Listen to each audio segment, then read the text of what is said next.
그런데 어떤 분들은, 사실 어떤 분들이 아니라 많은 환자분들은 내가 분명히 어디가 많이 아픈데 어떤 검사를 해도 증상에 대한 원인이 나오지 않는 경우가 있어요. 이런 분들이 또 되게 완벽주의 성향이 강하세요. 그래서 다른 면으로 보면 되게 섬세하고 꼼꼼하고 그러시거든요. 그런데 그러다 보니까 이 완벽주의자분들은 뭔가 자기가 생각한 대로 잘 안 되면 그걸 또 엄청 스트레스를 받아 하십니다. 그래서 이게 또 악순환이 되는 경우가 많아요. 이게 결국 장기간 이어지게 되면 우리가 흔히 말하는 뭐 불안장애, 그리고 불안장애가 더 심해져서 죽을 것 같은 공포감을 느끼는 공황장애까지 이어지는 경우도 굉장히 많이 본 것 같습니다. 여러분의 구독, 좋아요는 영상 제작에 큰 힘이 됩니다.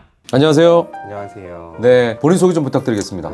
안녕하세요. 구독자 여러분, 저는 자율신경으로 환자를 치료하는 한의사 박수현이라고 합니다. 네, 반갑습니다. 주로 어떤 환자들을 보시나요? 지금 자율신경을 강조해 주셔서 궁금하네요. 저 같은 경우는 조금 특이한데, 저희 한의원에는 불안장애라던가 뭐 공황장애 같은 이런 신경계 질환부터 해서 뭐 원인을 알 수 없는 전신적인 뭐 통증이 나타나시는 분들, 또 어떤 위장에 문제가 없는데 소화가 안 되시는 난치성 소화기계 환자분들, 이런 분들을 좀 많이 보고 있고요. 저는 그런 분들을 자율신경으로 치료를 좀 하고 있습니다. 그러면은 치료 방법이 자율신경이네요? 네, 맞습니다. 오, 자율신경이라는 게 뭔지에 대해서부터 좀 여쭤봐야 될 것 같아요. 이런 단어를 환자분들도 낯설어 하셔서 제가 처음부터 설명을 많이 해드리는데, 우리 몸에는 원래 여러 가지 신경이 있어요. 중추신경도 있고 말초신경도 있고 뭐 운동신경, 감각신경, 이렇게 다양하게 있습니다. 근데 이 중 자율신경은 심장이 뛰게 하거나 소화를 시키거나 뭐 체온을 조절하거나 이런 우리가 의식적으로 하지 않아도 저절로 알아서 돌아가는 신경계의 일종입니다. 근데 이제 이런 자율신경이 왜 문제가 되냐면 건강한 정상인들 같은 경우에는 이런 자율신경이 알아서 서로 조절을 하기 때문에 특별히 신경을 쓰지 않아도 되거든요. 네네. 그러니까 우리가 뭐 심장이 의도적으로 더 빨리 뛰게 하거나 더 느리게 뛰려고 하지 않아도 자기가 알아서 조절을 하고, 식사를 해도 자기가 알아서 소화를 시키듯이 일반적으로 건강하신 분들은 자율신경에 신경을 쓰지 않으셔도 되세요. 근데 일부 신경계가 예민하시거나 어떤 스트레스나 외부 요인으로 인해서 이런 자율신경이 예민하신 분들은 심장이 너무 빨리 뛰어서 뭐 두근거린다던가 이런 식으로 문제가 나타나게 되고, 이럴 때 뭐 통증,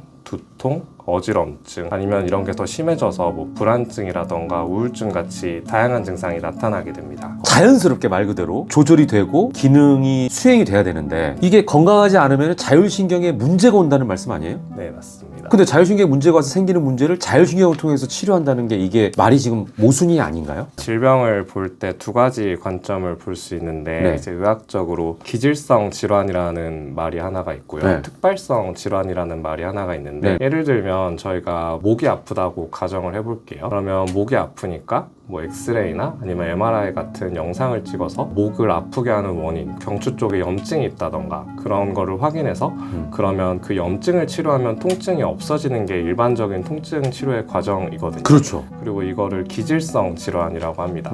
그런데 어떤 분들은, 사실 어떤 분들이 아니라 많은 환자분들은 내가 분명히 어디가 많이 아픈데 어떤 검사를 해도 증상에 대한 원인이 나오지 않는 경우가 있어요. 그런 경우 있죠. 답답하죠. 네네. 이런 거를 특발성 질환이라고 하고요. 이런 분들을 검사를 해보면 자율신경계에 이상이 있는 환자분들이 굉장히 많으시고, 네. 이럴 때 이런 자율신경의 균형을 맞춰서 치료를 하게 된다는 뜻입니다.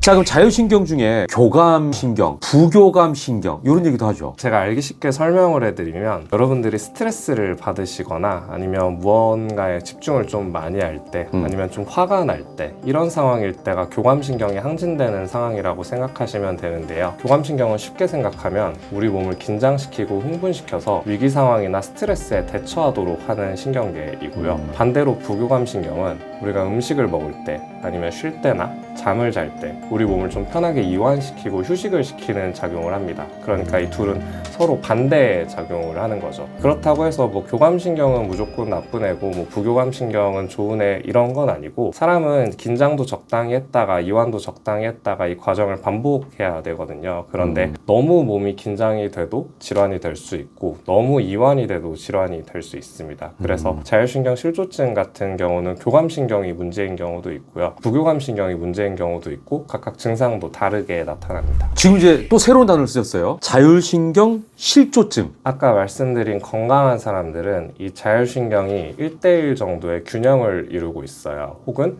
일시적으로 교감신경이 높아지거나 혹은 부교감신경이 높아져도 우리 몸의 항상성이라는 작용을 통해서 서로 1대1의 균형을 맞추려고 합니다. 그런데 예를 들어서 저희가 스트레스를 받았다고 가정을 해보겠습니다. 스트레스를 받으면 일시적으로 교감신경이 올라가게 되는데요. 스트레스를 받았다가 이게 사라지고 다시 교감신경이 떨어져야 되는데, 만약에 이 스트레스를 몇 시간이 아니라 수일, 수주, 몇 개월, 몇 년 이렇게 만성적으로 받을 경우에는 이 교감신경이 올라가서 떨어지지 않는 상태에 이르게 되거든요. 그러면 교감신경과 부교감신경이 원래 1대1로 밸런스를 이루어야 되는데 이 밸런스가 깨지게 되고, 그때 이 상태를 자율신경 실조가 됐다고 표현을 합니다. 아, 그러면 이 균형은 왜 깨지는 겁니까? 다양한 원인이 있을 수 있는데, 예를 들면 대표적으로는 스트레스가 있을 수 있고, 외부에 있는 환경 독소가 될 수도 있고, 생활 환경에 문제가 있을 수도 있는데, 현대인들 같은 경우에는 저희 한의원에 오시는 분들을 보면 대부분은 스트레스를 되게 장기간 동안 누적해서 받으신 분들이 많은 것 같아요. 그리고 그 스트레스를 받는 요인은 환자분들마다 다 다르신데, 가정적인 문제가 될 수도 있고, 수험생이라면 어떤 시험에 대한 두려움일 수도 있고, 그리고 그런 스트레스가 단기간이 아니라 정말 수년 이상, 실제로 저희 환자분들 중에는 본인 표현으로는 10년 이상 스트레스를 받았다고 표현하시는 분들도 있는데, 그거 어떻게 살죠? 근데 실제로 이런 분들 같은 경우는 아까 말씀드린 대로 정말 없는 증상이 없으세요. 소화도 잘 안 되시고, 잠도 잘 못 주무시고, 머리도 항상 아프시고, 그런 것들 때문에 대학병원 같은 상급병원에서 다양한 검사를 해봐도 원인이 없다 보니까 치료를 또 딱히 잘 못하게 되고, 그런 경우라고 생각하시면 될 것 같습니다. 네, 지금 전문 용어로는 자율신경 실조증인데, 스트레스를 쉽게 받는 사람들, 우리가 흔히 얘기할 때 예민한 사람 이렇게 표현하는 그 증상이 맞나요? 되게 날카로운 질문이신 것 같은데, 체질적으로도 그럴 수 있지만, 그냥 저는 환자분들한테 사람이 좀 덜 예민한 사람이 있고 더 예민한 사람이 있다고 표현을 하거든요. 스트레스라는 건 사실 누구나 받는 건데, 예를 들면 외부에서 스트레스를 한 10 정도의 강도로 나한테 줬을 때, 어떤 사람들은 전혀 받지 않는 사람들이 있잖아요. 그냥 외부 자극에 둔감하신 분들. 근데 어떤 사람은 한 5 정도는 저항을 하고 5만 받는 사람이 있고, 10을 그대로 받는 사람도 있는 반면에 10짜리 스트레스를 20, 30 이렇게 받는 분들이 있습니다. 심지어 밖에 스트레스가 제로인데도 혼자 스트레스를 2, 30씩 받는 분들이 있어요. 이런 분들이 일종의 예민한 분들이라고 좀 표현을 할 수 있겠죠. 예민한 것 자체가 질환은 아니지만, 이렇게 나를 자꾸 예민하게 만드는 요인을 없애지 못하거나 내가 예민하게 됐을 때 이걸 적절하게 풀어내지 못하면 그것이 질환으로 이어지는 것 같습니다. 치료할 수 있나요? 암 치료랑 제가 비교를 많이 해드리는데, 환자분들이 이거 완치될 수 있냐고 되게 많이 여쭤보세요. 근데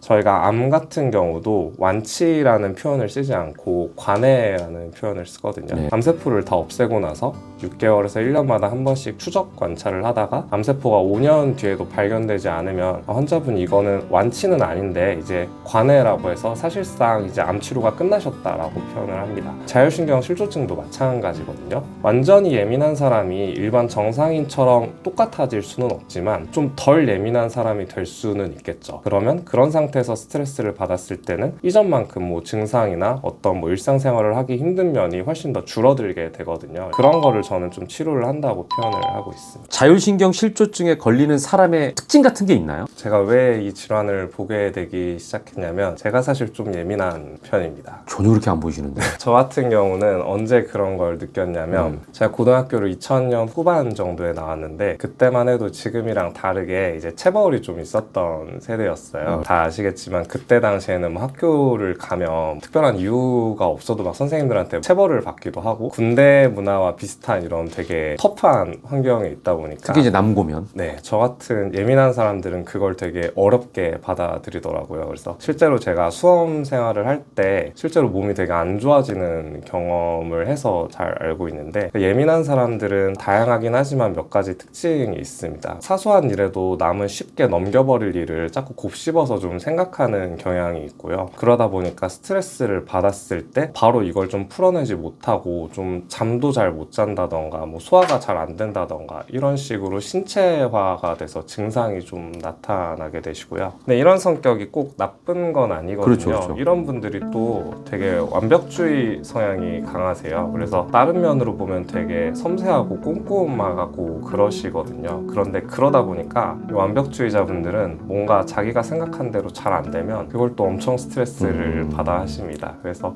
이게 또 악순환이 되는 경우가 많아요. 공감을 많이 하시겠다, 그죠? 환자를 보실 때. 저도 이런 질환을 볼 때 사실 실제로 제 주위 뭐 같은 한의사나 의사 친구들이 좀 어렵지 않냐고 많이 여쭤보시거든요. 그리고 실제로 이런 분들은 되게 오랜 기간 아파오셔서 그 의사에 대한 불신이 있으신 분들도 많으시고, 아니면 혹은 이게 질환이 오래되다 보니까 뭐 예를 들면 부부간에 문제가 있으셔서 같이 진료실에 오시고 진료실 안에서 심지어 막 두 분이서 싸우시고 그런 경우도 있어요. 근데 저는 의외로 그런 케이스를 되게 잘 보는 것 같아요. 그러니까 그런 환자분들이랑 대화하는 게 그렇게 어렵지 않고, 저도 가만 생각해보면 제가 예민한 사람이라서 아마 그런 게 아닌가 싶습니다. 자율신경 실조증이 생기면 대표적으로 나타나는 증상들 한번 정리해 줄 수 있나요? 자율신경 실조증이 생겼을 때 나타나는 증상은 굉장히 다양합니다. 뭐 내과, 뭐 정형외과, 신경과, 과를 불문하지 않고 나타나는데, 대표적으로는 전신에 나타나는 원인이 없는 통증이 나타나고요. 어떤 분들은 목이 아프시기도 하고, 어떤 분들은 허리가 아프시기도 하고, 어떤 분들은 아니면 손이나 발목 같은 곳이 뭐 아프신 분들도 있고요. 두 번째로는 대부분은 잠을 잘 못 주무십니다. 그리고 꿈을 많이 꾸시는 경우도 많고요. 그리고 이렇게 불면증이 오래되다 보니까 뭐 수면 유도제라던가 수면제 좀 의존하는 환자분들도 굉장히 많이 계십니다. 세 번째는 만성적인 소화불량이 있으세요. 자율신경계가 소화기를 조절한다고 제가 말씀을 드렸는데, 정상적인 분들은 소화 과정을 특별히 신경 쓰지 않으셔도 이 신경계가 알아서 소화를 시키는데, 자율신경 실조가 발생하게 되면 대부분은 음식을 잘 못 드십니다. 그래서 역류성 식도염이 있으신 분들도 있고, 뭐 과민성 대장 증후군이 있으신 분들, 아니면 만성적으로 변비나 설사가 있으신 분들이 굉장히 많으시고요. 네 번째로는 심장이 두근거리는 분들이 많으세요. 의학적인 용어로는 빈맥이라고 하거든요. 이게 심한 경우에는 본인의 심장 소리가 들린다고 하시는 분들도 있으시고, 제가 실제로 맥을 짚어보면 정상적인 분들과는 다르게 정말 맥이 빠르고 좀 강하게 뛰시는 분들이 많습니다. 우리가 의학적으로 알고 있는 신부전하고 다른 거예요? 신부전이랑은 좀 다른 얘기인데요. 그러니까 신부전은 심장 기능에 이상이 실제로 생겼을 때 뭐 나타나는 질환을 의미하고, 이런 심장 두근거림은 신부전이 나타날 수 있는 원인 중 하나라고 생각하시면 될 것 같습니다. 그러니까 정신적인 부분이 강하다는 얘기인 거죠? 네. 실제로 심장이 고장이 안 난데도 불구하고. 네. 그래서 실제로 자율신경 검사를 하는 기계가 있거든요. HRB라고 하는데, 자율신경 검사를 할 때 심장을 통해서 측정을 하게 되고요. 그래서 자율신경 기능이 떨어지신 환자분들은 심장 기능이 떨어지신 경우가 많고, 그래서 향후에 이런 심장 질환을 좀 주의해야 된다고 말씀을 드리는 편입니다. 그 다음에 다섯 번째로, 이런 증상들이 심해졌을 때는 불안장애나 공황장애를 호소하시는 분들이 많으세요. 정신과 질환이랑 자율신경이 무슨 상관이냐고 생각하실 수도 있는데, 이런 심장 두근거림이나 아니면 교감신경이 과도하게 항진되거나 스트레스를 계속 받게 되면 이 자체가 두려움이나 불안이라는 감정으로 오게 되고, 이게 결국 장기간 이어지게 되면 우리가 흔히 말하는 뭐 불안장애, 그리고 불안장애가 더 심해져서 죽을 것 같은 공포감을 느끼는 공황장애까지 이어지는 경우도 굉장히 많이 본 것 같습니다. 죽음의 공포를 느끼는 단계까지 갈 수가 있다는 게 무서움이네요. 네. 내가 자율신경 실조증이 있는지 없는지 스스로 알아볼 수 있는 자가 진단법 같은 게 있습니까? 자율신경 실조증이 있는지 좀 쉽게 알 수 있는 자가진단법 6가지를 일단 먼저 알려드릴게요. 6가지나 있어요? 네. 일단은 기본적으로 혈액순환이 잘 안 되기 때문에 손발이 자주 차거나 좀 저린 경우. 두 번째로는 식욕이 떨어지고, 아까 말씀드린 대로 소화가 점점 안 되기 시작합니다. 그래서 밥을 먹고 좀 메스꺼움이 심해진다든지, 아니면 식사 후에 복부 팽만감이 심해지고 뭐 이런 증상들이 좀 나타날 수 있고요. 그 다음에 이제 우리 가슴을 보면 이렇게 양 유두 사이에 있는 점을 이어보면 여기를 전중혈이라고 해요. 근데 자율신경계 이상이 있으신 분들은 이 부위가 그냥 가만히 있어도 꽉 막혀 있거나 답답한 느낌이 든다고 좀 많이 표현하시고, 여기를 살짝만 눌러봐도 굉장히 아플 수 있습니다. 여기를 좀 눌렀을 때 내가 통증이 있다라고 하면 또 자율신경계 이상을 좀 의심해 볼 수 있고요. 이거 여기는 화병이 나도 얘가 막히잖아요. 그렇습니다. 비슷한 거네요. 어떤 면에서는 유사하다고 오. 볼 수 있을 것 네. 같아요. 그 다음으로는 이전에는 그러지 않았는데 점점 자는 시간이 늦어지면서 또 깨는 시간도 빨라지고 전체적으로 수면 시간이 줄어드는 경우, 그러니까 불면증이 생기는 경우도 해당이 될 수 있고요. 그리고 다섯 번째로 목 어깨가 만성적으로 뻣뻣하게 굳어 있으신 분들이 있으세요. 이런 분들을 잠깐 위에 옷을 벗고 관찰을 하면 승모근이 이렇게 엄청 서 있는 걸 볼 수 있습니다. 이게 몸이 엄청나게 긴장을 해 있다는 뜻이거든요. 그래서 이런 것도 좀 해당이 될 수 있고, 마지막으로는 이유 없이, 그러니까 내가 특별히 걱정을 할 일이 없는데도 계속해서 불안감을 느끼시고 이런 거에 대해서 끊임없이 좀 생각을 하는 경우, 이렇게 6가지가 있는데, 이런 증상이 있다고 해서 무조건 자율신경 실조증이라고 할 수는 없지만 제가 말씀드린 6가지 중에 3가지 정도가 해당이 된다면 자율신경에 이상이 있을 가능성이 있습니다. 자, 그럼 이제 내가 자율신경 실조증이라는 거를 진단을 받았어요. 그런 경우에 어떻게 치료하게 됩니까? 자율신경 실조증은 사실 아직까지 표준적인 치료 방법이 없어요. 일반적인 환자분들이 치료를 받는 과정을 먼저 말씀드리면, 보통은 이제 병원을 계속 돌고 도시거든요. 왜냐하면 아까 말씀드린 대로 원인이 자꾸 안 나오니까 소화가 잘 안 되는데 위내시경을 해도 이상이 없으시고, 통증이 있는데 MRI를 찍어도 이상이 없으시니까 마지막으로 도착하는 곳은 정신과입니다. 그러면 기본적으로 그나마 표준적인 치료법에 가깝다고 하는 것들은 항우울제라던가 항불안제, 신경안정제 같은 약들을 처방받게 되시고요. 이런 양약을 복용하시면서 좋아지시는 분들도 있지만 또 그렇지 않으신 분들도 굉장히 많거든요. 그런 환자분들이 저에게 좀 찾아오시게 되시고, 저 같은 경우는 크게 이제 먹는 한약 치료와 그 다음에 내원하셔서 하는 치료를 하게 되는데, 한약 치료라고 하면 우리가 흔히 아는 이런 보약 같은 성분이 아니라 아까 말씀드린 굉장히 예민한 신경계를 좀 안정화시킬 수 있는 한약재들이 많이 있습니다. 항불안제나 항우울제 같은 경우는 실제로 흥분시키는 뇌 신경 전달 물질을 억제하는 작용을 하게 되고요. 그러다 보니까 장기간 복용했을 때 부작용이 있는 경우고, 한약 같은 경우는 그런 것들을 인위적으로 조절하기보다는 뇌가 알아서 정상적으로 그 기능을 하게끔 도와주는 역할을 한다고 생각하시면 될 것 같습니다. 그 다음 두 번째로는 척추 부위를 치료를 하거든요. 이게 조금 낯설 수 있는데, 자율신경은 해부학적으로 보면 척추에서 시작을 합니다. 일자목이 있거나 아니면 구분등이 있거나 아니면 허리가 일자허리가 있다거나 이런 식으로 척추가 틀어졌을 때도 자율신경에 이상이 있을 수 있거든요. 그래서 척추를 교정하는 추나 치료를 한다던가 아니면 신경 부위에 직접 약물을 주입하는 약침이라는 치료를 시행하고 있습니다. 호전이 되는 사례를 경험하셨을 거 아니에요? 네, 제가 제일 기억나는 환자분 사례를 한 분 말씀드리면, 이분이 50대 여성분이셨고 본인이 아니라 따님이 이제 어머니를 끌고 오신 케이스였어요. 어머님이 절대 병원을 안 가고 싶어 하셨던 분이셨고, 제가 진료를 볼 때 환자분들 히스토리를 좀 듣는 편인데, 이분 같은 경우는 굉장히 젊으셨을 때부터 일찍 결혼을 해서 자녀분을 낳으셨고, 당시에 경제적으로 좀 형편이 좋지 않으셔서 온갖 일을 다 하셨더라고요. 청소일, 식당일, 몸 쓰는 일을 마다하지 않고 하셨는데, 그 일을 장기간 동안 하다 보니까 굉장히 지쳐 있기도 하셨고, 소위 말하는 번아웃이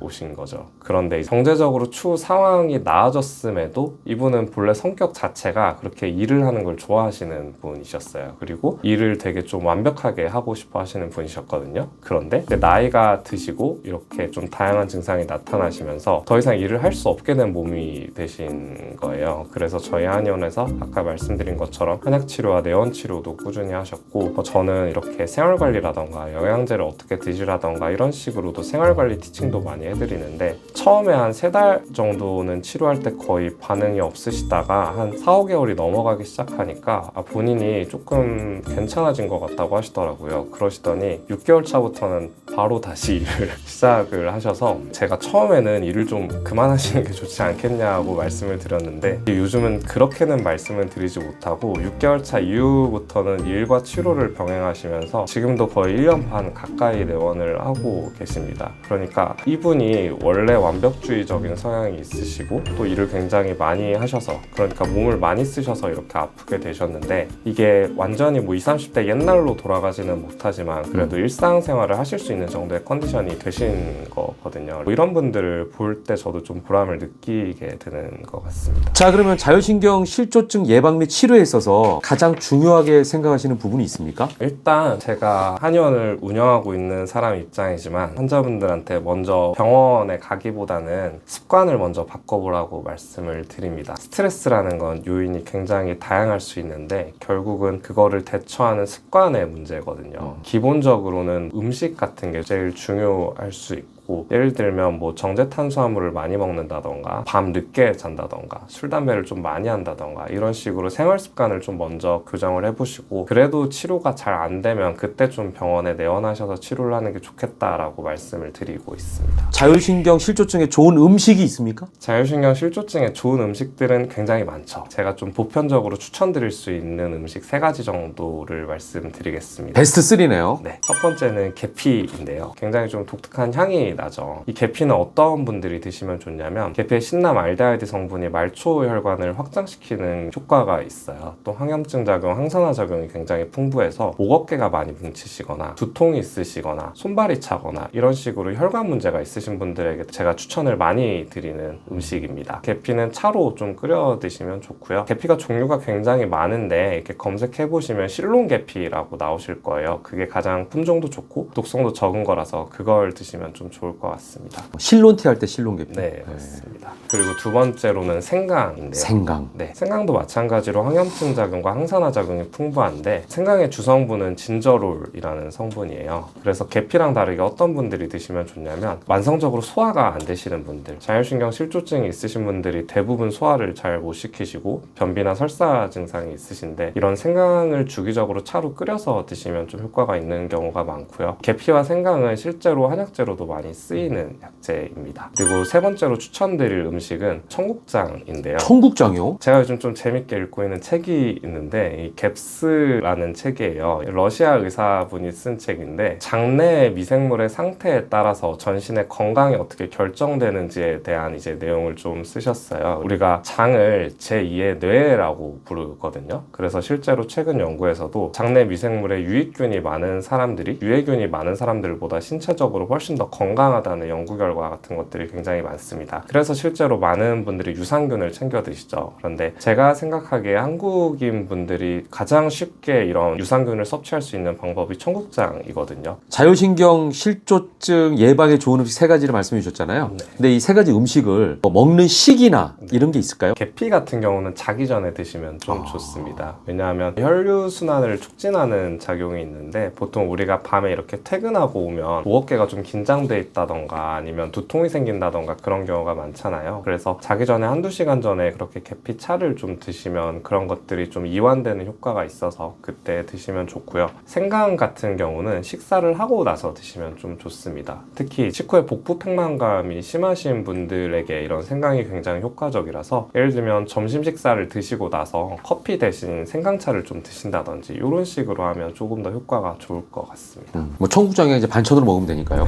혹시 절대 먹으면 안 되는 음식도 있습니까? 네, 있습니다. 이거 많은 분들이 싫어하실 텐데, 네. 정제탄수화물을 끊으셔야 합니다. 쉽게 말하면 설탕을 끊으셔야 하고요. 저는 실제로 설탕을 잘 안 먹는 편인데, 설탕은 우리가 먹는 디저트에도 흔히 들어가 있을 거고 음료수에도 들어가 있을 거고, 이 정제당은 어떤 문제가 있냐면 체내에 들어왔을 때 기본적으로 교감신경을 항진시키는 문제가 있습니다. 그래서 안 그래도 스트레스를 받아서 교감신경이 올라와 있는데, 이런 정제탄수화물이 풍부한 음식을 섭취하게 되면 교감신경이 더 올라가게 되거든요. 그래서 실제로 교감신경이 많이 올라간 불안장애나 공황장애 환자분들이 정제탄수화물을 계속 드시면 증상이 악화되는 경우도 굉장히 많아요. 안 좋은 음식들이 많이 있는데 기본적으로 절대 끊어야 되는 거는 설탕입니다. 설탕만큼은 먹지 말아라. 밀가루는 좀 먹더라도.